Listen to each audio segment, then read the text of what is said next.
Bonjour à tous, bienvenue à achatpublic.invi. Avec aujourd'hui, c'est une première et on en est très content. Nous avons deux invités, Marie-Cécile Hez et Inès Fresco du cabinet Hez et Fresco, pour le coup, spécialisés, intéressés par les marchés de travaux, vous allez nous en dire plus.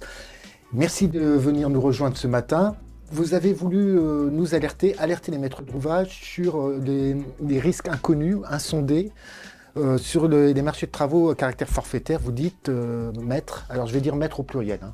Ça, vous répondez quand vous voulez. Vous dites que c'est pas aussi simple que ça en a l'air et vous nous alertez.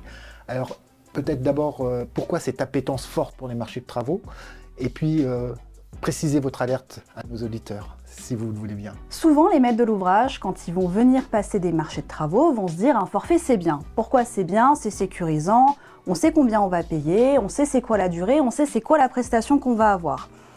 Donc le réflexe, ça serait de se dire finalement, en fin de chantier, une fois qu'on fait le DGD, il n'y aura pas de réclamation des entreprises. C'est pas vraiment la réalité. En fait, c'est un peu comme on prend un forfait téléphonique. On a un forfait téléphonique avec un opérateur, c'est 50 € par mois pour une prestation bien donnée.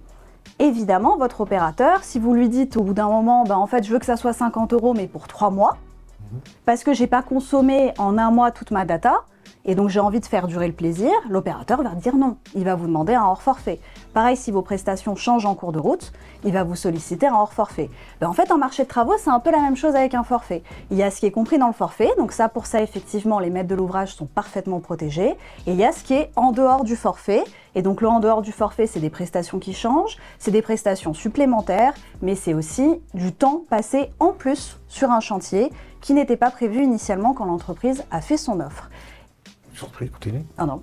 Et du coup, effectivement, on voit dans un contexte de resserrage un petit peu budgétaire, d'entités publiques qui font de plus en plus de marchés à forfait parce que c'est rassurant, des entreprises qui se disent « oui, je veux bien jouer le jeu et je fais un forfait », mais tout ce qui est en plus, parce que les conditions économiques sont plus compliquées, parce qu'il y a eu la hausse des prix, parce qu'il y a eu le Covid, parce que en fait, c'est des chantiers complexes, souvent, et pour tout ça, je veux être rémunéré en plus. Et donc, on a une hausse des contentieux réclamatoires et une hausse des saisines des juges. À quoi est lié l'essor de ce contentieux et puis comment il se manifeste précisément dans les faits? Ça peut être lié en début de marché, même avant de passer le marché, au fait que la personne publique n'a pas très bien défini son besoin, que le besoin n'est pas parfaitement défini.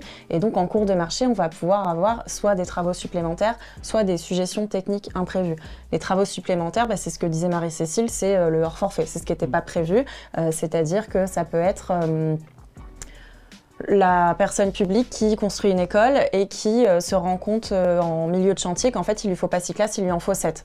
Ça du coup, l'entreprise en face, elle va devoir refaire tous ses calculs, changer ses plans, c'est des travaux supplémentaires pour elle et donc des coûts supplémentaires dont elle va pouvoir réclamer le remboursement en fin de chantier. Ça, c'est pour les travaux supplémentaires.